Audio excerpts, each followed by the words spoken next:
जी, ठीक है, मुझे भी आपकी आवाज़ बहुत ही अच्छे से सुनाई दे रही है। ओके, तो सबसे पहले मैं कुछ बेसिक जानकारी चाहूँगा। सबसे पहले आप अपना पूरा नाम बताइए। सर मेरा नाम शीतल पांडुरंग कुंजेकर है।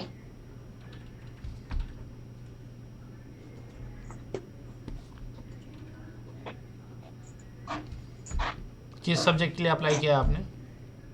सर मैंने मराठी थर्ड लैंग्वेज के लिए अप्लाई किया है।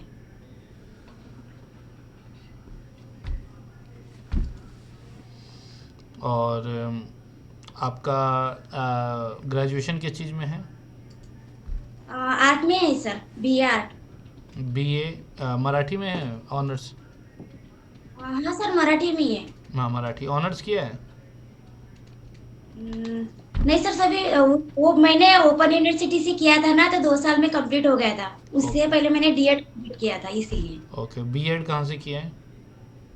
बीएड मैंने वर्धा से किया है sir, Nagpur university. Okay. State Maharashtra? State Maharashtra sir. कहाँ महाराष्ट्र में कहाँ? Amravati district, Morshi. Okay, so शुरू करें। Yes sir. Okay, so hello Sheetal, how are you? I am fine sir. Great. So, as I can see in your resume that you are from Amravati. Amravati is very much popular for so many things. Can you please tell me something about your place? Yes sir. Sir मैं क्या हिंदी में बात कर सकती हूँ? कहिए। हाँ sir, Amravati Amba देवी के लिए बहुत फेमस है। और यहाँ गूगल राष्ट्रीय उद्यान भी है। गुगामल, सॉरी, गुगामल राष्ट्रीय उद्यान भी है। और अमरावती के पास सालबर्डी है, जो शिव भक्त के लिए बहुत प्रसिद्ध है। बहुत सारे सिंबोरा डैम है, अपर वर्धा डैम बोला जाता है उसको। इस तरह से वो प्रसिद्ध है। ओके, क्या लगता है कि आपके पास जो आपने बोला कि एक राष्ट्रीय उद्यान बताया आपने, यस सर, गुगामल राष्ट्रीय राष्ट्रीय। उद्यान किस चीज़ के लिए बनाया जाता है? राष्ट्रीय उद्यान सर, जो एनिमल्स होते हैं उसमें, राष्ट्रीय उद्यान में बहुत सारे एनिमल्स होते हैं। उनके संरक्षण के लिए, उनके रिजर्व, उनको अच्छे से रखने के लिए, उनको सरवाइव करने के लिए राष्ट्रीय उद्यान बनाया जाता है। और हमारी वो संस्कृति भी दर्शाता है। जैव विविधता के लिए बहुत वो महत्वपूर्ण है। अगर नॉन स्पीकिंग मराठी स्टूडेंट आपसे टकरा जाए तो उसको आप मराठी सिखाने के लिए कैसे शुरू करेंगे? सर मैं पहले तो वर्णाक्षर से शुरू करूंगी। जो बेसिक अल्फाबेट होता है ना, उससे शुरू करूंगी, जैसे स्वर, व्यंजन। उसके बाद वो छोटे छोटे शब्द क्रिएट करके उसको बताऊंगी कैसे होता है। 14 खड़ी वगैरह। शब्द बनाने के बाद उसको मैं सेंटेंस, छोटे छोटे सेंटेंस बना के बताऊंगी, सिखाऊंगी, अप्लाई करूंगी अपने निजी जीवन में। उससे उससे जब परिचय, बात करूंगी, संभाषण करूंगी तब। तो भाषा को जोड़ने के लिए क्या आप कोई दूसरी भाषा का इस्तेमाल करेंगे या फिर सीधा मराठी में ही उसको पढ़ाना पसंद करेंगे? दूसरी भाषा का इस्तेमाल तो हमें करना ही पड़ेगा, क्योंकि अगर उसे मराठी नहीं आती तो मैं कितनी भी बार मराठी बोलूं तो उसे समझ में आएंगी ही नहीं। अगर मैं दूसरी भाषा की हेल्प लेती हूँ और उसे समझाती हूँ, तो उसे बेटर समझ में आएगा। और मुझे भी थोड़ा हट जाएगा, लेकिन प्रयास कर लूंगी मैं, और उसे एक्सप्लेन करने की तैयारी है मुझ में उतनी। जैसा अभी आपने कहा कि मराठी में 14 खड़ी आप बताएंगे, हिंदी यस सर। में 12 खड़ी कही जाती है, मराठी में 14 खड़ी आप बता रहे हैं, तो 14 खड़ी क्या आप सर, बता पाएंगे? Yes sir. अभी तक सर 12, मराठी में भी 12 खड़ी ही थी। लेकिन अभी अभी कुछ साल पहले ही, जैसे इंग्लिश की जो वर्णाक्षर है, क के ऊपर चंदा, और का के ऊपर चांद बिंदु जो आता है, उसको 14 खड़ी में इन्वॉल्व किया है। और इसलिए वो दो उसमें इन्वॉल्व हो गए, इसलिए वो 12 खड़ी के 14 खड़ी हो गए। क्या मैं बता सकती हूँ सर वो सब? बताइए। क्या? बताइए, किसी क, एक वर्ण को पकड़िए और उसके साथ बताइए। जैसे कनाडा, कनाडा में क्या आता है? और जैसे कॉलरा, जो कॉलरा डिजीज है, वो तो कॉ में जो आता हम्म। है वो 14 में के 2 अक्षर है। अच्छा, जैसे कॉफ़ी हो गया, कापी हो गया, वही तो सर। उस मात्रा को क्या कहते हैं? उसको उसको चंदा और चंदा बिंदु ही कहते हैं सर। अच्छा, ठीक है। तो किसी वर्ण को लेकर के 14 खड़ी बताइए सभी मात्राओं के साथ। ठीक है सर। सर मैं लिख के बताऊं या फिर नहीं नहीं, ओरल क्या आप बताऊं? कह सकते हैं, ओरल बताइए। Okay sir. क, का, की, कु, कु, के, कई, को, कऊ, कम, कहा, और उसके बाद में क्या और कौ। ओके। अच्छा, ये बताइए, मराठी जब हम लिटरेचर की बात करते हैं तो उसमें काव्य की भी एक महत्वपूर्ण भूमिका रहती है। एक यस सर। कविता मराठी में मैंने पढ़ी थी, गीत कह लीजिए, आता उठ बहु सारे रान, आता पेट बहु सारे रान, सुना आपने? हाँ सर, मैंने स्कूल में पढ़ा था, आता उठू सारे रान, आता आता पेटू सारे रान। मैंने पढ़ा था सर, लेकिन अभी क्या याद आप नहीं इसके आ रहा है। बोल पढ़ा बता था। पाएंगे? नहीं सर, सॉरी सर, अब मुझे अभी याद नहीं आ रहे। इसमें एक लाइन है, खेत कराच्या राजासाठी पाऊ पणाला प्राण। इसका अर्थ क्या है? उसका अर्थ आहे सर, आता उठवू सारे रान, आता पेटवू सारे रान. म्हणजे आता आपण प्रयत्नाला सुरुवात करूया, आता आपण आपल्या कार्याला सुरुवात करूया आणि आपल्या शेतकऱ्यासाठी काहीतरी प्रयत्न करूया. म्हणजे जेणेकरून शेतकरी हा आपला बलवान होईल, ताकदवान होईल, आणि शेतकरी हा तर देशाचा पोशिंदा आहे. म्हणून आता आपण या शेतकऱ्यासाठी काहीतरी करायला पाहिजे. शेतकऱ्यांनी सुद्धा आपलं कर्तव्य पूर्णपणे व्यवस्थित पार पाडायला पाहिजे. त्यासाठीच म्हटलंय, आता उठवू सारे रान, आता पेटवू सारे रान. खेत कराच्या राज्यासाठी? शेतकऱ्याचा राजा म्हणजे शेतकरीच होते. Okay, good. हो. मराठी के कुछ लिटरेचर्स के बारे में बताइए, साहित्य। Yes sir. विसा खंडेकर, इनकी ययाति कादंबरी है।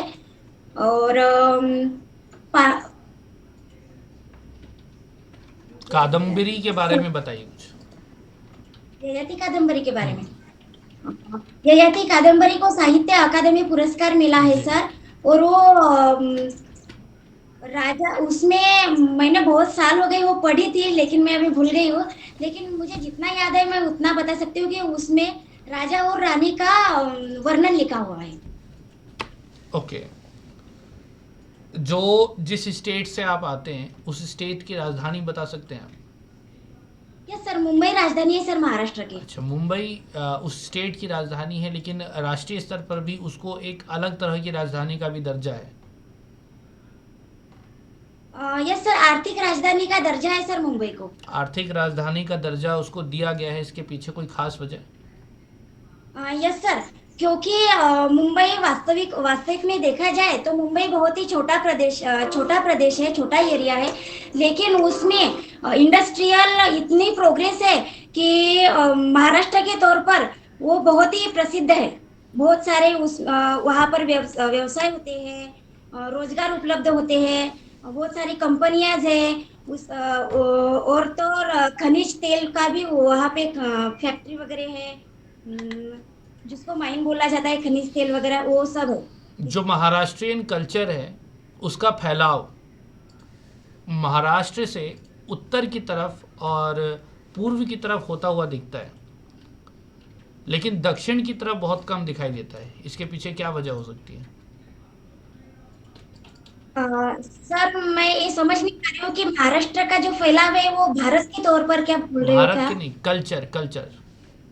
कल्चर महाराष्ट्र के उत्तर और पूर्व पर।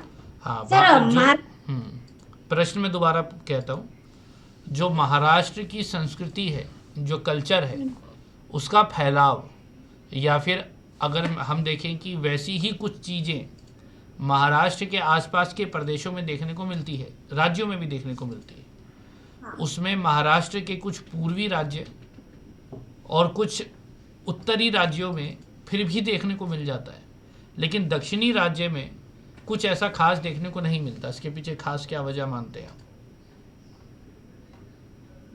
जैसे सर, कन, जैसे मध्य प्रदेश है, मध्य प्रदेश में अगर आप नागपुर या फिर इंदौर ऐसी जगहों पर जब हम जाते हैं तो वहाँ पर मराठी स्पीकिंग पीपल भी आपको मिलेंगे और खान पान भी आपको महाराष्ट्र का देखने को वहाँ पर मिल जाता है। ठीक, बिल्कुल अगर सर। उत्तर में जाएंगे तो गुजरात में भी ऐसी स्थितियाँ देखने को आपको मिलेंगी, यानी कि कुछ सिमिलैरिटीज़ मिलेंगी। लेकिन दक्षिण की तरफ हम जाएं तो ऐसा नहीं होता, कुछ के पीछे खास वजह, या फिर होता भी है तो बहुत कम होता है, जैसे कर्नाटका बस हो गया, केरला हो गया। खास वजह नहीं पता है। फिर भी आपके हिसाब से ऐसा क्या लगता है कि ऐसा क्यों हो रहा है? एग्जैक्ट तो नहीं पता, लेकिन मेरे अनुमान से हो सकता है कि जो हमारे दक्षिण में जो आता है केरला और कर्नाटका आता है, महाराष्ट्र के दक्षिण में केरला और कर्नाटका आता है, तो उसमें ज्यादातर जो भी लैंग्वेज बोली जाती होंगी उसमें कम्युनिकेशन नहीं होगा। जो भी लैंग्वेज, कौन कुछ सी लैंग्वेज? कर्नाटका की हम्म। कन्नड़। अच्छा बताइए, जो मराठी है वो कौन सी लिपि में लिखी गई है? देवनागरी लिपि में लिखी गई है सर सिमिलर मराठी। देवनागरी है, तो ये एक मुख्य वजह हो सकती है, हाँ। मुझे ऐसा लगता है, क्योंकि जो साउथ की जो भाषाएं हैं वो द्रविड़ में हैं, द्रविड़ यस। भाषाओं का संगम है वो, तो लिपि का भी फर्क आ जाता है, शायद ये एक वजह हो सकती है। मानते हैं इस बात को? या हाँ सर, हो सकता है, क्योंकि जो हमारी देवनागरी लिपि है, मराठी की देवनागरी लिपि है, वो द्रविडियन प्राकृत भाषा से ही उत्पन्न हुई है। और इस वजह से हो सकता है कि गुजरात हो या फिर मध्य प्रदेश हो या फिर छत्तीसगढ़ हो, जो पूर्व में आता है महाराष्ट्र के, उसमें थोड़ी बहुत समझी जाती है, बोली जाती है। और इसलिए संस्कृति का यहाँ से वहाँ ट्रांसफर हो रहा है, और केरला और कर्नाटक में नहीं हो रहा है। ओके ओके, मराठी में कोई गीत अगर आप बता पाएँ तो काफ़ी अच्छा लगेगा। अगर किसी हम्म, टेक्स्ट बुक की कोई कोई गीत है, यदि आपको इस समय याद है तो आप बताइए। सर याद तो बहुत है, टेक्स्ट बुक की बताऊँ या text sir? Book, text book. Okay sir. बल सागर भारत हो, स्वात शोधी राहो। बल सागर भारत हो, विश्वात शोधुनी राहो। हे कंकन करी ओके, बांधिया। किस टेक्स्ट बुक से लिया आपने, रेफरेंस कहाँ से लिया है, कक्षा कौन सी है? सर मैंने डेमो प्लान भी किया था इस पोयम का। और भी पोयम थी याद मुझे, लेकिन मैंने यही बोली। 6 स्टैंडर्ड की बुक है सर, ये मराठी की बुक है। ओके गुड, बहुत सुरीला किया आपने। आपने डेमो प्रिपेयर किया है कोई? यस सर, इसी पोयम पर किया था सर मैंने डेमो चलिए प्लान। डेमो के रूप में देखते हैं कि आप इसको कैसे प्रेजेंट करेंगे। Okay sir.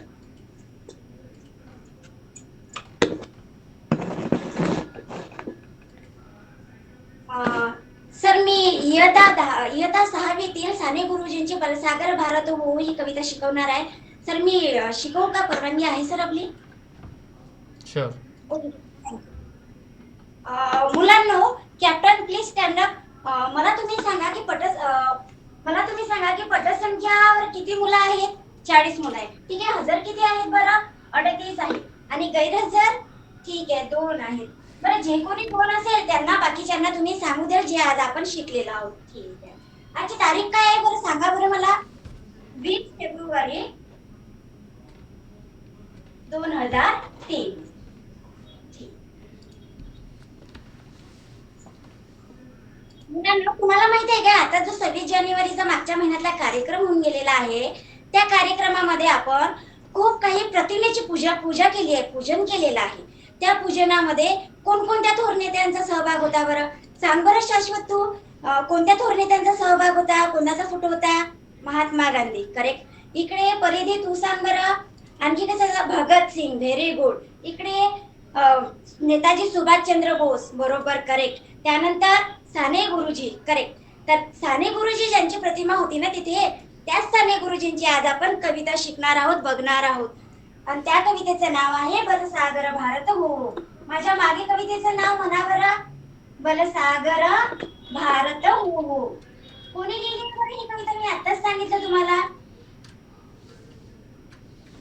साने गुरुजी यांनी. कोणी लिहिली आहे? साने गुरुजी. कवितेचं नाव आणि कवितेचे कवी बरोबर लक्षात ठेवायचे. आणि यांचा कालावधी मी तुम्हाला सांगते, तो लक्षात ठेवायचा तुम्ही. 1899 ते 1950 हा कालावधी तुम्ही आठवणीने लक्षात ठेवायचा. ठीक आहे. माझ्या मागे तुम्ही कडवं म्हणायचं आहे आणि त्यानंतर मी तुम्हाला त्याचा एक भावार्थ समजून सांगणार आहे. बलसागर भारत हो, विश्वात शोभुनी राहो.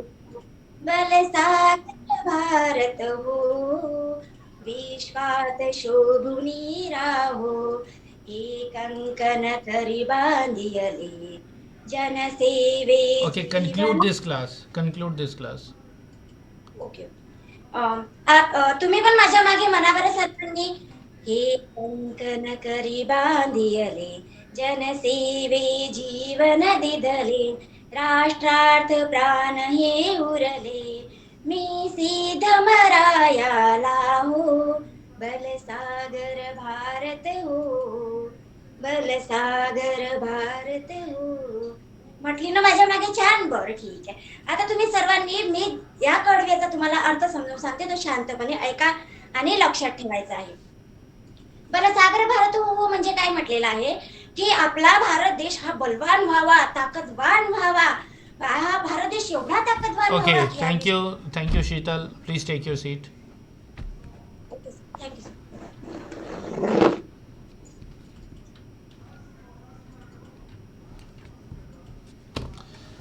भारत की आज़ादी में महाराष्ट्र का क्या योगदान रहा है? बहुत बड़ा योगदान रहा है सर. अम, महाराष्ट्र से बहुत सारे उठाव किए गए हैं भारत की आज़ादी के लिए. वो तो हम भी समझ रहे हैं, लेकिन आपसे पूछा है कि क्या योगदान रहा है, स्पेसिफिकली बताइए. अगर कुछ आप नरेट कर पाएँ तो कुछ बता पाएँ स्पेसिफिकली. नहीं सर, एग्जैक्ट नहीं बता पाऊंगी सर. मतलब क्या कुछ ऐसे नेताओं के नाम अभी आप नहीं बता पाएंगे जो जिनका योगदान रहा? सर मैं बहुत सारे नेताओं के नाम बता सकती हूँ, लेकिन अभी वो महाराष्ट्र से रिलेटेड है. ये बताने में असमर्थ हूँ सर, सॉरी सर इसके लिए. ओके.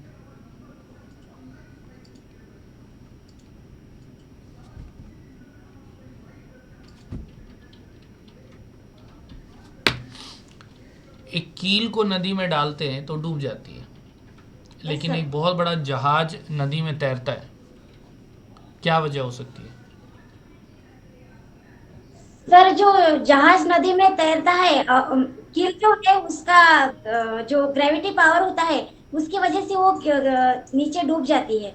और जो जहाज नदी में तैरता है उसमें कोई छेद नहीं होता सर. और वो उसके उसका ऐसा बना, उसकी बनावटी ऐसी होती है कि वो डूबता नहीं है. अगर उसी में अगर छेद हो जाए तो वो डूब जाएगा. तो छेद होने से कैसे डूब जाएगा?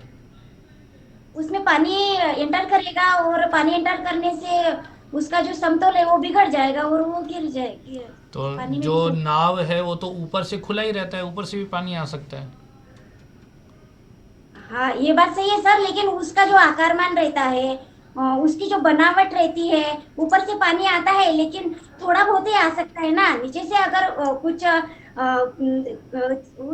उसको कुछ गड्ढा पड़ जाए या फिर पानी उसमें चला जाए तो बहुत सारा पानी अंदर से जाता ही रहेगा, जाता ही रहेगा, लेकिन ऊपर से जो आएगा वो इतना तो नहीं आ सकता ना. जो आर्थिक कैपिटल या आर्थिक राजधानी के रूप में मुंबई को जाना जाता है, उसको माया नगरी भी कहा जाता है. जी सर. इसके पीछे क्या वजह है और क्यों कहा जाता है? सर एग्जैक्ट तो नहीं पता, लेकिन मेरे हिसाब से इसलिए कहा जाता होगा क्योंकि वो सब उद्योगों के लिए प्रसिद्ध है. और वहां पर जो भी रोजगार के लिए जाता, कहीं से भी रोजगार के लिए अगर किसी को जाना होता है तो वो मुंबई को ही प्रेफरेंस देता है. और सपनों का शहर क्यों कहते हैं मुंबई को? क्या सर? सपनों का शहर क्यों कहते हैं मुंबई को? सपनों का हो सकता है सर कि वहाँ पे अरबी समुद्र है, उसके लिए वहाँ वहाँ का जो एनवायरनमेंट होता है वो बहुत अच्छा है, इसलिए.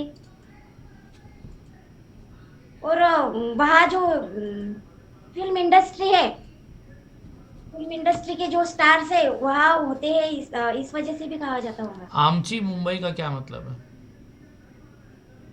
आमची मुंबई म्हणजे माझी मुंबई, जे एक आत्मीयता दर्शवली जाते त्याच्यामधून. की आमची मुंबई म्हटल्या जाते म्हणजे या ही जी मुंबई आहे ती आमची आहे.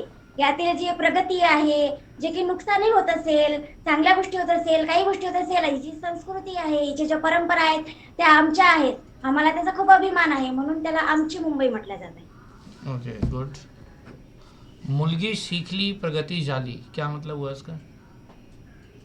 मुलगी शिकली प्रगती झाली म्हणजे सर मुलगी ही एका घरची केव्हाच नसते. मुलगी ही दोन घरची असते. एक तर माहेरची असते आणि दुसरी म्हणजे सासरची असते. ती जर शिकली तर माहेरच्यांचं तर कल्याण होतेच. ती तिचा जो शिकण्यातला जो दृष्टिकोन आहे, वैज्ञानिक दृष्टिकोन म्हणा किंवा सामाजिक दृष्टिकोन, राजकीय दृष्टिकोन, ती आपल्या माहेरच्यांना माहेरच्यांचा तर त्यामुळे विकास करतेच. त्याचप्रमाणे सासरचा पण करते. सासरचा विकास म्हणजे सगळ्यांच्या दृष्टिकोनामध्ये बदल घडवून आणू शकते. त्याचप्रमाणे आपल्या पुढच्या पिढीमध्ये, आपल्या मुलांमध्ये, आपल्या नातवंडांमध्ये खूप प्रमाणे बदल आणू शकते, प्रोग्रेस करू शकते. म्हणून मुलगी शिकली सगळं चांगलं झालं असं म्हटलं जाते.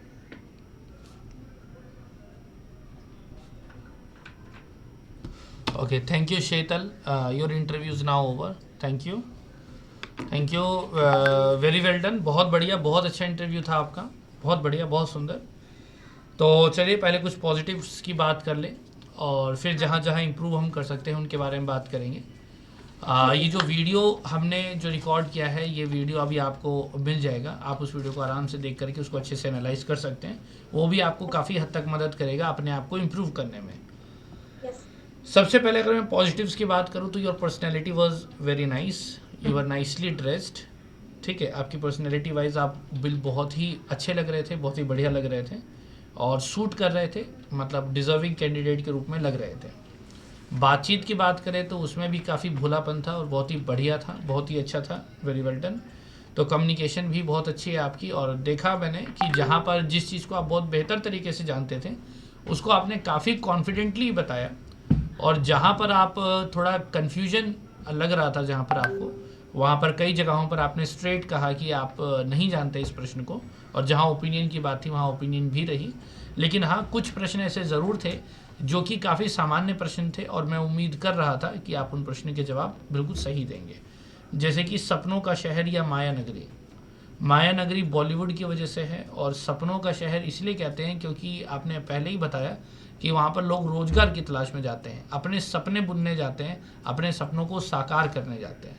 कि लोग घर छोड़ छोड़ के भागते हैं कि मुंबई जाएंगे और अपने सपनों को पूरा करेंगे.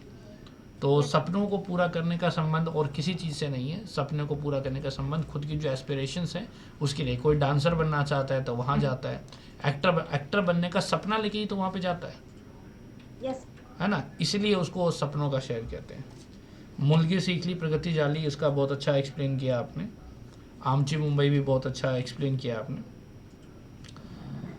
अमरावती के बारे में भी अच्छे से बताया आपने. 14 खड़ी भी बहुत बढ़िया था. साहित्य ज्ञान की बात करें तो वहाँ पे थोड़ा सा आप डगमगा गए. मुझे ऐसा लगता है कि वहाँ पर आप थोड़ा और बेहतर हो सकते थे, क्योंकि जब आप मराठी भाषा का जब आप इंटरव्यू देने जा रहे हैं तो भाषा के बारे में तो जानकारी होनी चाहिए, खासकर वह भाषा जिस भाषा के लिए आप इंटरव्यू देने जा रहे हैं. मैं आपसे इंग्लिश लिटरेचर पूछता तो आपका जवाब ये फिर भी एक तरीके से माना जा सकता था, लेकिन ऐसी स्थिति में तो बिल्कुल भी नहीं माना जाएगा.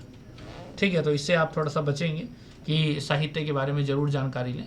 लेकिन जहाँ तक काव्य की बात आई, काव्य में आपने अव्वल दर्जे का परफॉर्मेंस दिया. वेरी गुड, बहुत सुंदर. हाँ, अब हम बात करते हैं कि जो आपका डेमो था, डेमो के अंदर जैसे मैंने आपसे कहा था कि अगर कोई नॉन हिंदी स्पीकर है आपकी क्लास में, मराठी नहीं है, तो उसके साथ आप कैसे काम करेंगे. मैंने आपसे ये भी प्रश्न पूछा था कि क्या आप उनको कौन सी भाषा से पढ़ाएंगे. तो आपने कहा था कि अगर मराठी सिखाना है तो मेरे को दूसरी भाषा का इस्तेमाल करना ही पड़ेगा, बिना उसके हो नहीं पाएगा. लेकिन मैंने ये चीज़ महसूस करी कि जिस समय आपने डेमो लिया, उस डेमो में आपने एक बार भी मराठी के अलावा किसी दूसरी भाषा का इस्तेमाल नहीं किया. तो एक तरफ आपकी ही बातों का कंट्राडिक्शन है. एक तरफ आपने कहा कि दूसरी भाषा के बिना नहीं हो सकता, दूसरी तरफ मान लीजिए उसी कक्षा में अगर कोई दूसरी भाषा का बच्चा हो तो वो कैसे आपकी बात को समझ पाएगा. सर वो क्या है ना कि मुझे ऐसा लगा कि मराठी का ही डेमो है तो सिर्फ लैंग्वेज में ही चाहिए होगा, नहीं, इसलिए बात तो मराठी की नहीं है. बात ये है कि पढ़ा तो आप बच्चों को ही रहे हैं. हाँ. ठीक है। लेकिन मैं तीनों लैंग्वेज यूज कर सकती हूँ, इंग्लिश में परफेक्ट नहीं हूँ, लेकिन छोटे छोटे जो सेंटेंस है वो मैं बोल सकती हूँ। ठीक है, वो बहुत अच्छा है, बहुत अच्छी बात है। तो जैसे आपने जब मराठी बोला, तो मराठी आप डेमो में एक बार ये चीज़ जस्टिफाई कर दीजिएगा, क्योंकि ये आपके मन में ज़रूर कन्फ्यूजन होगा कि भाई आपने अगर हिंदी बोल दिया तो कहीं सामने वाले ये ना सोच ले कि आपको आपको मराठी ठीक से नहीं आती, ऐसा भी हो हाँ सकता है। वही। तो ये कन्फ्यूजन का स्टेट है, मैं समझ पा रहा हूँ। लेकिन जब आपने टॉपिक को इंट्रोड्यूस किया था ना कि आप इस क्लास की ये वाला कविता करने जा रहे हैं, वो बहुत ही सुंदर किया आपने, बहुत अच्छा था। और लेकिन आप अपनी बातों में एक चीज़ को ज़रूर ऐड कर सकते हैं, क्या बोलना कि मैं यह मान कर चल रही हूँ कि मेरी कक्षा में सभी बच्चों को मराठी का ज्ञान है, मराठी भाषा में आम बोलचाल का ज्ञान है, और इस बात की समझ को लेकर मैं कक्षा 10 के पाठ की ये कविता लेकर के प्रस्तुत हूँ। और यदि वो लोग कह दें कि नहीं नहीं नहीं नहीं, हम तो मान के चलो कि क्लास में दूसरी भाषा के बच्चे भी हैं, तो उसी हिसाब से फिर आपको आज़ादी है कि आप हिंदी भी बोल सकते हैं। और अगर आपने ये बात करने के बाद अगर उन्होंने कुछ नहीं बोला, इसका मतलब आप मराठी में लेके चलिए, क्योंकि आपने पहले ही जस्टिफाई कर दिया है। ये ज़रूरी है जाना, नहीं तो आंसर कंट्राडिक्ट कर रहा है। तो जब आपने इंट्रोडक्शन दिया, बहुत बढ़िया, वो चीज़ भी बहुत जल्दी आपने कंक्लूड कर दी। पीछे वाली जो बात थी, मैंने जब कहा था कंक्लूड करना, तो उससे आप क्या समझ रहे थे? अ, मैंने सोचा कि जो स्टूडेंट है उनको मिलाकर आप जो बोल रहे हो वो रिपीट कीजिए, उनके साथ जो पोएम है वो समझा के दीजिए कंक्लूड उनको। करने का मतलब होता है ख़त्म करना। अच्छा, सॉरी सर, मैं मुझे वो बात समझ में नहीं आई थी। हाँ, वही मैंने कहा कंक्लूड करने के लिए मुझे ऐसा महसूस हो गया था कि शायद आप नहीं समझ पाए, क्योंकि उसी के बाद आपने काफ़ी लंबा भी चलाया, तो मैं समझ गया कि आप शायद उस शब्द का अर्थ नहीं समझ पाए। तो कंक्लूड करने का मतलब होता है, मैंने ये कहा कि आपने कविता तो शुरू कर ही दी थी, तो मैं समझ गया कि हाँ ठीक है, तो मैंने कहा कंक्लूड कीजिए। मैं एंडिंग देखना चाह रहा था कि आप इस क्लास को ख़त्म कैसे करेंगे। लेकिन फिर मैंने देखा वहाँ पे आपने कविता ख़त्म करी, और फिर उसके बाद आपने उसका एक्सप्लेनेशन चालू कर दिया, जिसकी बिल्कुल भी ज़रूरत नहीं थी। आप अपनी क्लास में सीधे तौर पर ये बोलिए कि आज मैं यह मानकर चल रही हूँ कि मेरी कक्षा के सभी बच्चे मराठी स्पीकर्स हैं, और ऐसी स्थिति में मैं कक्षा 10 की एक कविता लेकर आई हूँ, और इस कविता पर आज का मेरा मुख्य जो ध्यान होगा वह इस कविता के गायन पर होगा। ठीक है सर। बस, या तो गायन पर होगा, या इसके वाचन पर होगा, या फिर इसकी एक्सप्लेनेशन पर होगा, इसकी व्याख्या पर होगा। तो जब व्याख्या करनी है तो आप ये बोलिए, कल हमने इस गीत का गायन किया था, आइए आज हम इसके शाब्दिक अर्थ को समझते हैं।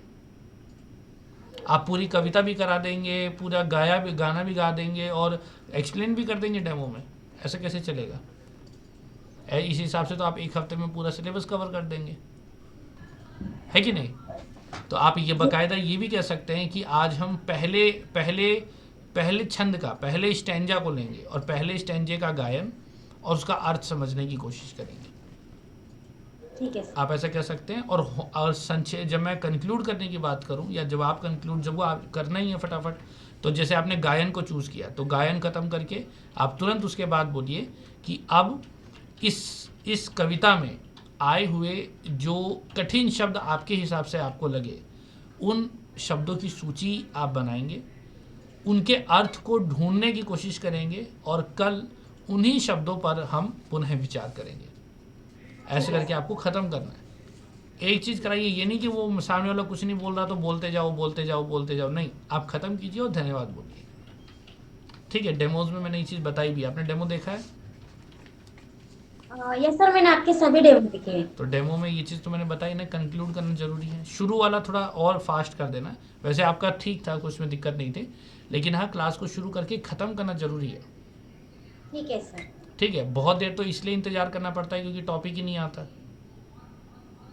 ठीक है, तो इसके लिए इंतज़ार, और जब टॉपिक आ भी जाता है तो उसके बाद एक्सप्लेनेशन की कोई ज़रूरत नहीं है। तो बता दूँ करने क्या वाले हो, कि इस टॉपिक का आज मैं इंट्रोडक्शन, या इस टॉपिक का मैं गायन वाचन या एक व्याख्या क्या करने वाली हूँ। जब आप ये बताएंगे तो वो ज़्यादा बेहतर होगा। बाकी उसके अलावा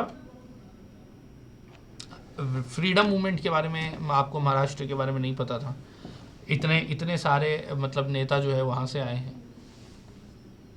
ठीक है, चलिए कोई बात नहीं। देखिए उस समय मराठा एम्पायर बहुत बड़ा एम्पायर था, बाद में उसका विभाजन हुआ, तो उसके बाद कई स्टेट उसके बने।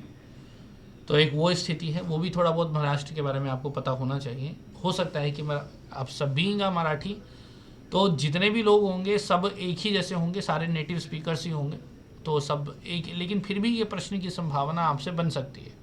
तो थोड़ा बहुत अपने आसपास का जो करंट अफेयर्स है या फिर जनरल नॉलेज है वो जरूर जान के रखिए। और आपका इंटरव्यू है कब? 20 फरवरी का, 20 फरवरी का है सर। हाँ, तो आपके पास अभी अच्छा खासा समय है प्रिपेयर करने का, तो अच्छे से प्रिपेयर कीजिए। मेरे हिसाब से आपका इंटरव्यू बहुत ही बढ़िया था और आप सिलेक्शन के दावेदार हैं। अब आपका कोई प्रश्न है तो आप पूछ सकते हैं। सर मेरा प्रश्न है कि मेरी जो क्वालिफिकेशन है सर, बीए ग्रेजुएट है आर्ट में। हम्म। जब बीएड कर रही थी ना सर, तब एक मेरे कलीग थे, जो उन्होंने कहा था कि जो स्कूल में जैसे एग्जाम होती है ना, भारतीय संस्कृति ज्ञान परीक्षा, हम्म। सामान्य ज्ञान हम्म। परीक्षा, की एग्जाम है, आप एग्जाम दे दो। और मुझे ऐसी जो ये क्या बोलते हैं रुचि है, कोई भी हम्म। एग्जाम दे दो, स्टडी करो और दे दो।